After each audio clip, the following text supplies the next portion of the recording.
দিন প্রতিদিন বাড়ছে পৃথিবীর তাপমাত্রা, কমছে পৃথিবীতে গাছের সংখ্যা। গাছ না থাকার ফলে গরমে হাঁসফাঁস করছে মানুষেরা, এমনকি হাঁসফাঁস করছে জীবজন্তুরাও।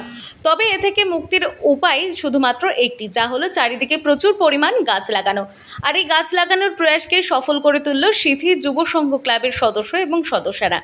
20 জুলাই সাড়ম্বরে অরণ্য সপ্তাহ উপলক্ষে তারা চারাগাছ রোপণের মাধ্যমে এবং চারাগাছ বিতরণের মধ্য দিয়ে পরিবেশকে দূষণমুক্ত করার এবং পরিবেশকে গাছ লাগিয়ে পরিবেশ বান্ধব করে তোলার উদ্যোগ নিয়েছিলেন এবং সেই উদ্যোগে পূর্ণরূপে সাফল্যমণ্ডিত হয়ে উঠেছেন।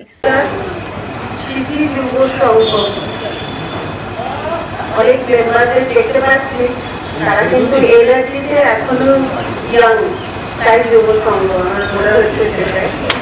যাই হোক, এই এনার্জি নিয়ে আগামী দিনে কাজ করে যান।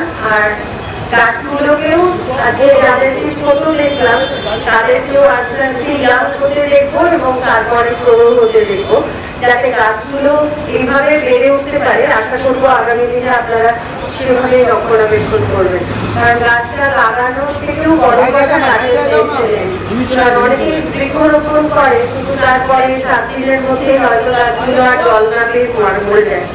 তো সেটা একটু আপনারা খেয়াল রাখবেন, এই আশা রাখি।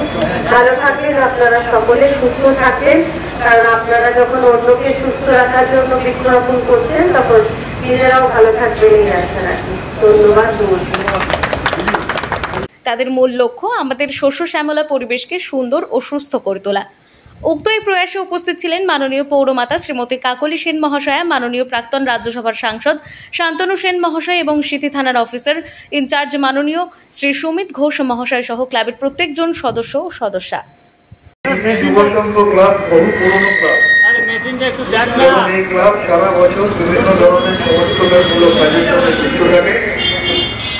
আজকে এনারা বৃক্ষরোপণের আয়োজন করেছেন এবং আমার দেখে ভালো লাগলো। অন্যান্য অনেক গাছের সাথে সাথে আমাদের এখানে প্রায় 105 বছরের পুরনো একটি বট গাছ ছিল। আমার মনে আছে ছোটবেলায় আমি যখন মায়ের হাত ধরে স্কুলে যেতাম তখনও সেই গাছটা আমরা দেখেছিলাম। প্রাকৃতিক বিপর্যয়ের কারণে সেই গাছটা পড়ে যায়, তো আজকে ক্লাবের উদ্যোগে সেখানেও বৃক্ষরোপণ করা হলো। শুধু তাই নয়, আগামী 25শে আগস্ট এই ক্লাবের উদ্যোগে একটি রক্তদান শিবিরেরও আয়োজন করা হয়েছে। আমি মাইক্রোফোনের মধ্যে দিয়ে যারা আমার কথা শুনছেন